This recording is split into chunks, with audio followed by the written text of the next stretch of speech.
Hello, everybody. I am Muhammad Zurwan Maulad, and I'm gonna interview my host dad, name, Herb Candell, age. 59 and three quarters. Okay, first question. Are you the first generation to be born in the US? No, I'm not. Um, let's see, my grandmother, 3 generations ago came from Poland. 4 generations ago, my grandfather came from England, his mother and father, England and Ireland.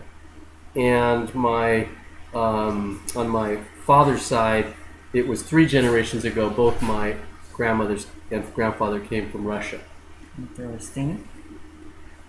Are you Uh, sure? okay, let's proceed to the next question. What do you remember about November 22nd, 1963, when John F. Kennedy was assassinated? Um, I was about 8.5 years old, and I remember I was at my friend's house, and the news came on the television. Generally, there was a. I picked up the emotion, shock, uh, in the house I was in my family, and the news, and also sadness, great sadness. That's what I felt. It was like something really big had happened, and everybody around me stopped. Yeah, how interesting. Many people have said hope in America died a little that day. Do you agree? And how did America change?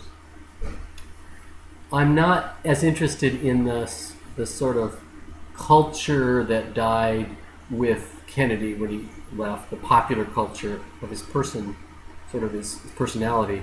But I think the question for me hinges on whether Kennedy would have continued the same policy in Vietnam. And most of the research from left, center, and right all say that he would proceed with the same policies that happened to escalate the war. Um, but I've done some reading that shows that the Boston Review articles I read, quoted that he was perhaps headed in a different direction. So I'm going to put my money on he would have um, he would have de-escalated the war. He wouldn't have proceeded as long, and I think there's some good research for that. In that regard, not only did some hope die, but we took a terribly wrong turn, and that might not have happened had he not been assassinated. So basically, you're saying that many American hope basically like died when JFK Kennedy was assassinated. For many people in many different ways, I Ah, think something changed. all right. Next question. How about the Vietnam War? Do you think America had lost trust in the federal government by the end of the war? And if so, how this trust ever been won back? My brother is a Vietnam veteran. I watched him go into the induction center. I watched him come back, and his difficulties with alcoholism and exposure to Agent Orange. Um, I grew up through the era of loss of trust in our government and our leaders, Mm-hmm. and I think that trust was broken in a big way.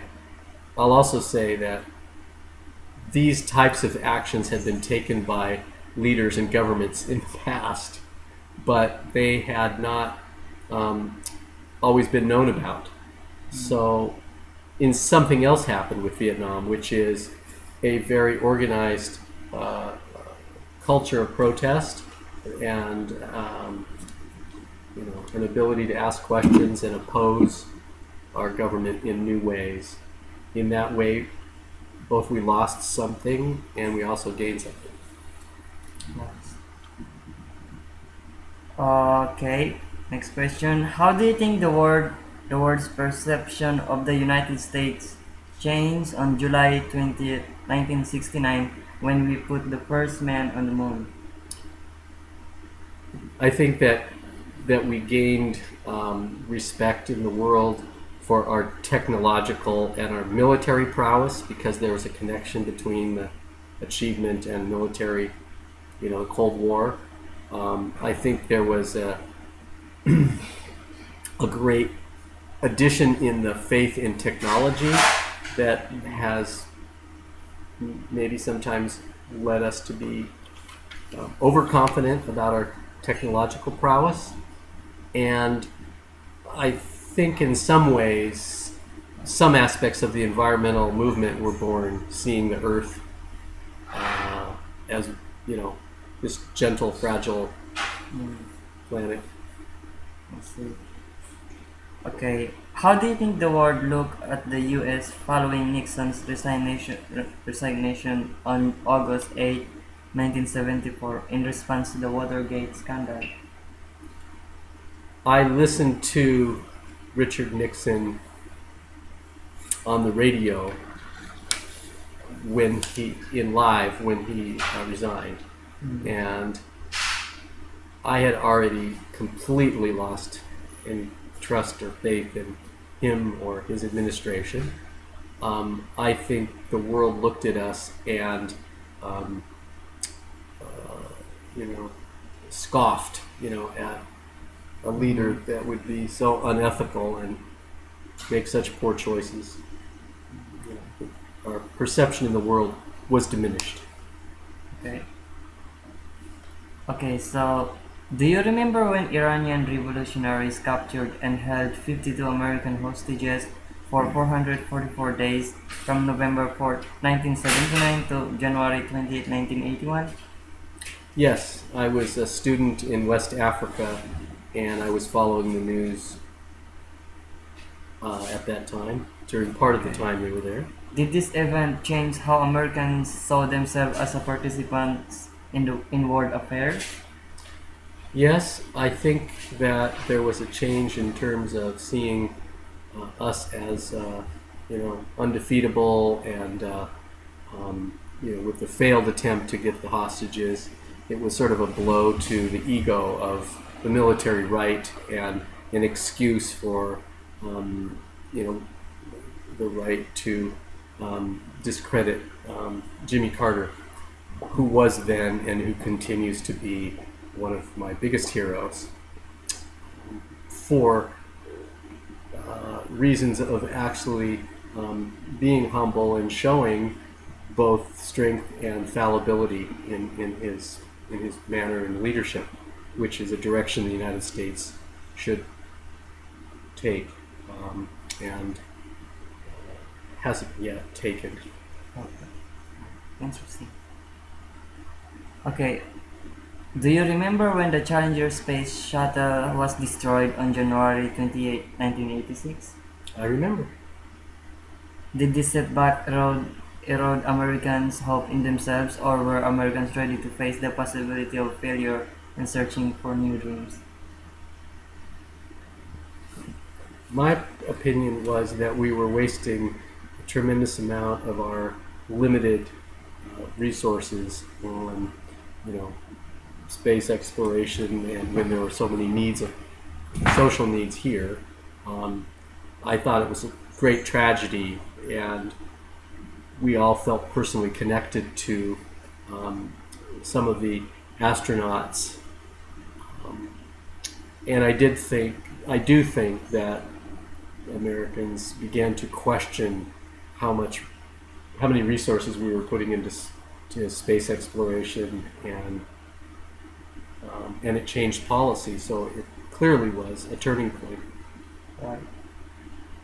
Okay. In what way do you think our nation changed on November 9, 1989, when the Berlin Wall came down, effectively ending of the Cold War?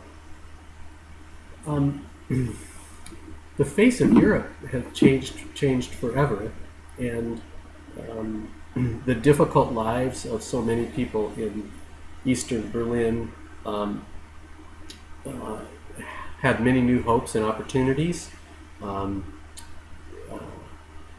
and I think that the politics of the superpowers in the Cold War changed at that point.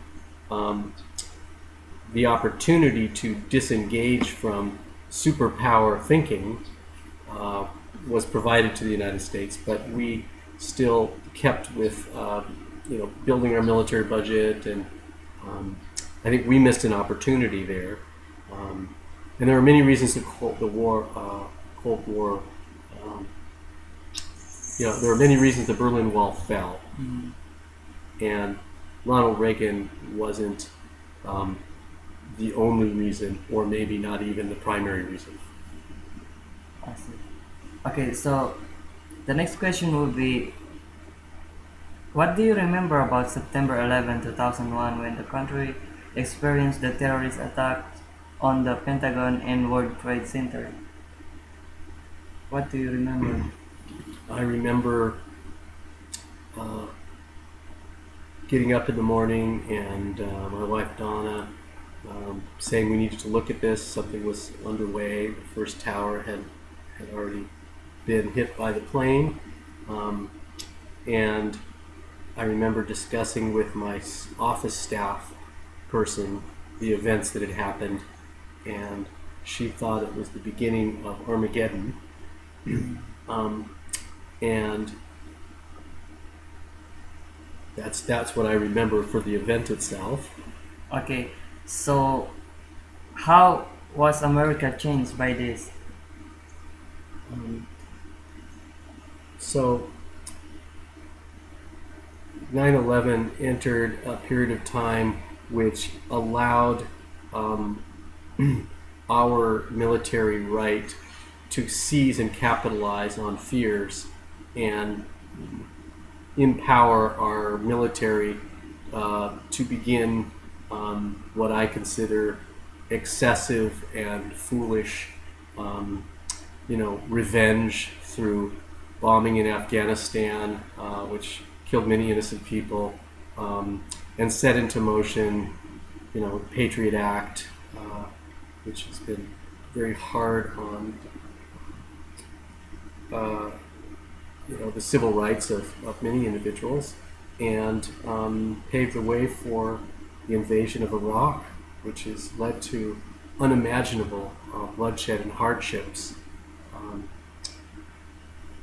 I think that Americans are relatively uninformed about Middle East politics and the history of Islam and our relationship, and until we do our history lessons well, we can't have effective policy. And we're set into a path that is on a path of fear, which tends to lead to more violence and against us and against others. Okay, and my last questions will be, it is said that every American citizen has a dream, be it wealth, happiness, a better life for their children, etc. Well, what was your dream, and do you think you achieved it? My dream has been to be a health practitioner where I get to know patients and help their lives in healthy ways, to have a wonderful family and raise them and see them succeed, and have a healthy marriage, and to travel and see the world, and to meet students from abroad who come and stay. And all these things I feel I've been able to achieve. Nice. So good to hear that. And one more last questions. What dreams do you still have for the future Americans? I would sincerely hope that Americans have the opportunity to, first of all, live in a healthy environment where their communities offer places to explore nature and to enjoy healthy water, and that all communities, wherever people are born, have an opportunity to go to school and get some education, have a decent wage, and pursue their interests in ways that fulfill their dreams. All right, that's all. Thank you very much for your time. Okay, thank you That for was the nice. very good questions.